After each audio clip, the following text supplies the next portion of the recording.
अस्सलामु अलैकुम वरहमतुल्लाहि वबरकातुहू।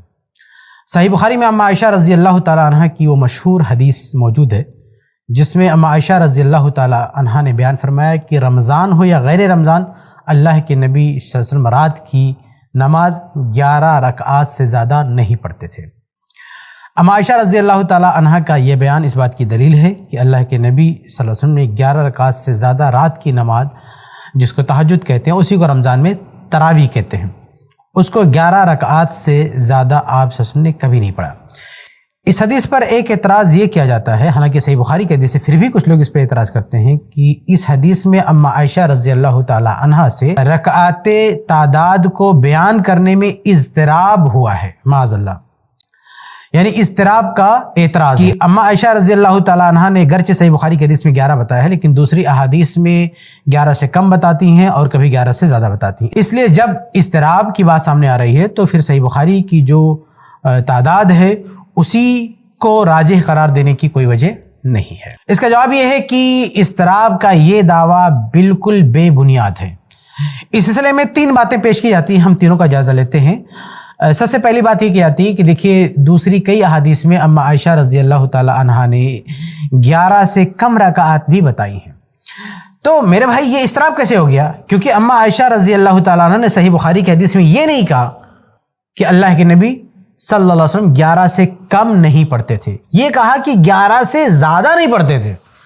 अब अगर अम्मा आयशा रज़ी अल्लाह ताला अन्हा किसी दूसरी हदीस में बयान फरमा रही हैं कि अल्लाह के नबी सल्लल्लाहु अलैहि वसल्लम ने 11 रकात से कम पढ़ा, तो ये बयान सही बुखारी वाली हदीस के बयान से नहीं टकराता है, क्योंकि सही बुखारी की हदीस में 11 से ज़ायद की नफ़ी है, 11 से कम की नफ़ी नहीं है। इसलिए अगर किसी दूसरी हदीस में 11 से कम की बात हो रही है तो वो भी सही है और वो बयान इससे नहीं टकराता। और फिर जब टकराव नहीं है तो इसको बुनियाद बना के इज़्तिराब का दावा करना बिल्कुल लग़व बात है, उसकी कोई हैसियत नहीं है। इज़्तिराब की दूसरी जो दलील पेश की जाती है वो सही बुखारी की एक हदीस है, हदीस नंबर 1140। कहते हैं कि देखिए, इसमें अम्मा आयशा रज़ी अल्लाह ताला अन्हा ने 13 रकात का जिक्र कर दिया। रवायत के अल्फाज ये हैं कि अम्मा आयशा फरमाती हैं कि कान नबी सल्लल्लाहु अलैहि वसल्लम युसल्ली मिनल लैल 13 रकातन, कि अल्लाह के नबी सल्लल्लाहु अलैहि वसल्लम रात में 13 रकात पढ़ते थे। तो कहते हैं देखो, इसमें तो 13 आ गया। सही बुखारी की हदीस में एक जगह 11 है और ये भी सही बुखारी की हदीस है और अम्मा आयशा रज़ी अल्लाह ताला अन्हा ही का बयान है और इसमें 13 का जिक्र आ गया। तो इसका जवाब ये है कि इस हदीस को हमारे जो भाई इज़्तिराब की दलील के तौर पर पेश करते हैं वो अफसोस के साथ कहना पड़ता है कि इस हदीस को मुकम्मल नहीं पढ़ते। आइए मैं आपके सामने इस हदीस को मुकम्मल पढ़ के सुना देता हूँ। देखिए, सही बुखारी की रवायत है, अम्मा आयशा रज़ी अल्लाह अन्हा फरमाती हैं कि कान नबी सल्लल्लाहु अलैहि वसल्लम युसल्ली मिनल लैल 13 रकातन, कि अल्लाह के नबी सल्लल्लाहु अलैहि वसल्लम रात में 13 रकात पढ़ते थे। अब आगे देखिए क्या है, मिनहल वित्र। अब इसमें 2 नमाजों को मिला के तादाद बताई गई है। अम्मा आयशा फरमाती कि मिनहा अल वित्र, इनमें यानी इन 13 में एक तो वित्र की नमाज है। वित्र का मतलब क्या है? वही सलातुल लैल, क़ियामुल लैल, जिसको आप तरावी कहते हैं, जिसको आप तहज्जुद कहते हैं, जिसको आप रात की नमाज कहते हैं, उस पूरी नमाज का एक नाम वित्र भी है। तो इसमें एक वित्र यानी तहज्जुद तरावी हो गई और आगे है व रकअतल फजरी, और फज्र की 2 रकात भी। आप सोचें, फज्र की जो सुन्नत मुअक्कदा है उसको भी इसमें ऐड करके 13 बताया है। अब ये बयान भी सही बुखारी की जो 11 रकात वाली हदीस है उससे नहीं टकरा रहा, क्योंकि उसमें जो 11 रकात का बयान है वो 11 रकात ये सलातुल लैल, क़ियामुल लैल की रकात का बयान है, और यहाँ जो 13 की बात आ रही है इसमें रकअतल फज्र यानी फज्र से पहले की जो 2 रकत है जिसको सुन्नत मुअक्कदा हम कहते हैं उसको भी शामिल करके 13 बता रही। तो टकराव कहाँ हो रहा है? अगर इसमें 13 है तो फज्र की रकत भी शामिल कर दी गई है, इसलिए टकराव नहीं। इसलिए जो भाई इज़्तिराब के लिए इसको दलील बनाते हैं उनकी ये दलील भी लग़व है, उसमें कोई दम नहीं है। ये अधूरी रवायत पढ़ने का नतीजा है और अफसोस के साथ कहना पड़ता है कि पता नहीं क्यों वो पूरी मुकम्मल रवायत नहीं पढ़ते हैं, जबकि आगे थोड़ा सा पढ़ लें तो मामला बिल्कुल वाज़ेह हो जाएगा। इज़्तिराब की एक तीसरी दलील ये हज़रात देते हैं जो सुनन अबी दाऊद की रवायत है, हदीस नंबर 1362। कहते हैं कि अम्मा आयशा रज़ी अल्लाह ताला अन्हा ने इस हदीस में बयान फरमाया कि अल्लाह के नबी सल्लल्लाहु अलैहि वसल्लम कभी 3 और 4 और कभी 3 और 6 और कभी 3 और 8 और कभी 3 और 10 वित्र पढ़ते थे, यानी 13। तो इसमें जो 13 की तादाद आ गई है इसको दलील बना के कहते हैं कि देखो, सही बुखारी की हदीस में جو 11 ہے وہ اس سے ٹکرا رہا ہے، اس لیے یہاں پہ اضطراب ہوا۔ تو اس کا جواب یہ ہے کہ اس میں جو 13 کی تعداد نظر آ رہی ہے اس کی وجہ یہ ہے کہ اس میں جو عشاء کی بات کی 2 رکعت سنت ہے اسے بھی شامل کر لیا گیا ہے، کیونکہ ایسی کئی احادیث میں ہمیں یہ ملتا ہے کہ صحابہ کرام نے جب صلاۃ اللیل کا تذکرہ کیا تو عشاء کے بعد فوراً جو نمازیں پڑھی گئی ہیں ان کو بھی شمار کر لیا، یعنی سنت کو بھی صلاۃ اللیل میں شمار کر کے کئی صحابہ کرام نے بیان فرمایا۔ اس طرح کی کچھ روایتیں ہماری اس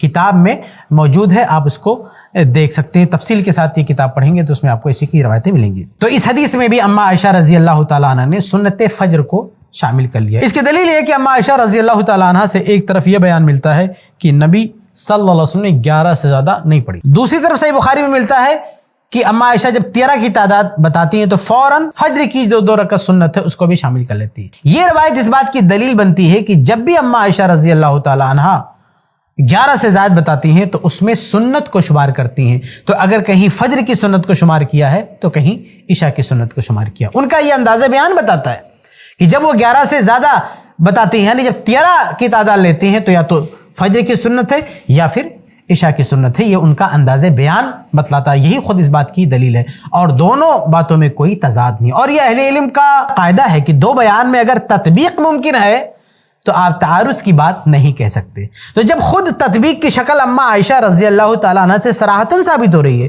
کہ ایک میں 13 ایک میں 11، تو 13 میں اما عائشہ رضی اللہ تعالیٰ عنہ خود کہہ رہی ہیں کہ فجر کی 2 رکعت سنت ہے، تو ہم کو خود دلیل مل گئی کہ اگر کسی اور روایت میں 13 ہے تو اس میں بھی یا تو فجر کی سنت ہے یا پھر عشاء کی سنت شامل ہے۔ یہ تطبیق کی رائے خود اما عائشہ رضی اللہ تعالی عنہا ہی سے ملے، اور اس کی مزید تائید ان روایات سے ہوتی ہے جس میں یہ ذکر ہے کہ صحابہ کرام نے اللہ کے نبی صلی اللہ علیہ وسلم کی رات کی نمازوں کی تعداد بتائی ہے اور عشاء کی سنتوں کو بھی شمار کر لیا ہے۔ اس تیسرے شبہ کے جواب میں اور بھی بہت ساری باتیں ہیں جنہیں تفصیل کے ساتھ آپ ہماری اس کتاب مسنون رکعات تراویح میں پڑھ سکتے ہیں۔ تو یہ 3 ایسی باتیں تھیں جن کو بنیاد بنا کر بعض حضرات کہتے ہیں کہ صحیح بخاری میں جو 11 رکعت کا بیان ہے اس میں اضطراب ہوا ہے معاذ اللہ اما عائشہ رضی اللہ تعالی عنہا سے، اس لیے اس کو نہیں مانا جائے گا۔ تو اس کا جواب میں نے آپ کے سامنے مختصراً دیا ہے، اگر آپ کو تفصیل چاہیے تو اس کتاب کو آپ حاصل کریں۔ اس کتاب کو حاصل کرنے کے لیے ڈسکرپشن میں جو نمبر ہوگا اس پہ آپ کانٹیکٹ کر سکتے ہیں اور لنک ہوگا، وہاں سے آپ اس کتاب تک پہنچ سکتے ہیں۔ ایسے ہی فائدہ مند اسلامک ویڈیوز دیکھنے اور منہج سلف پر کتاب و سنت کی تعلیمات کو عام کرنے میں ہمارا تعاون کریں تاکہ آپ کے لیے ذریعہ نجات، جنت کے حصول کا سبب، ساتھ ہی مال میں برکت و اضافے کا ذریعہ بھی بنے۔ آمین۔ جزاک اللہ خیرن۔ جزاکم اللہ خیر۔ شیخ کفایت اللہ سنابلی حفظہ اللہ، آپ نے بہت اچھی طریقے سے اس اعتراضات کا جواب دیا، اور IIC کا جو آفیشیل لنک ہے وہ ڈسکرپشن میں ڈال دیا گیا ہے، آپ وہاں سے اس یوٹیوب چینل کو جوائن کر سکتے ہیں۔ جزاکم اللہ خیر۔